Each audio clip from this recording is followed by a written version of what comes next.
Is Windows failing to load because of the Libusbk Library DLL? I'm Sophie Chen, a senior Windows support engineer. I've diagnosed the corruption and have the fix ready. Before we begin our Libusbk library troubleshooting, you can follow the link below for a professional environment review. This is the Libusbk library, a low-level USB filter driver used by applications requiring raw hardware access, such as controller remappers, firmware flashes, and diagnostic tools. It bypasses the standard HID stack to expose direct USB endpoints and allow user mode control. If absent, tools may fail device binding and report errors such as device not detected or driver failed to bind. Now let's get this fixed up. Our first move is installing a fresh, clean copy of the library. Since Libusbk Library DLL is an embedded part of the Libusb Win32 architecture, you should perform a clean reinstall of the application that triggered the message to ensure all proprietary components are restored to their proper paths. If you are still encountering the error after following the official setup, it's time to investigate the underlying system architecture. Performing a restart can determine if the error is just a transient environment glitch.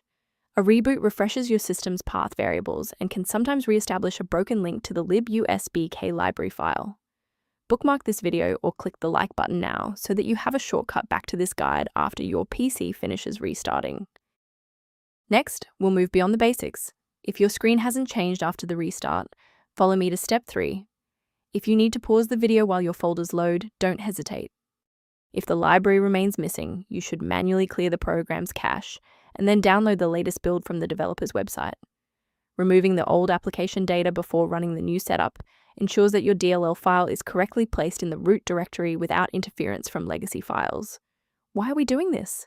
Well, many applications will try to use existing local data even after a reinstall, and manually clearing the folders forces the software to establish a fresh connection to its dependencies.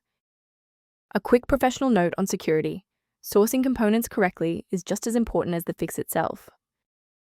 Manual intervention with Libusbk Library DLL is technically dangerous because it risks overriding newer, secure system libraries with older vulnerable versions that lack modern security patches.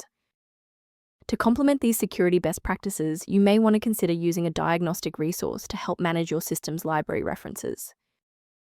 To support a stable Windows environment, the suggested maintenance tool below includes Libusbk library guidance. I'm Sophie Chen, and I appreciate you watching.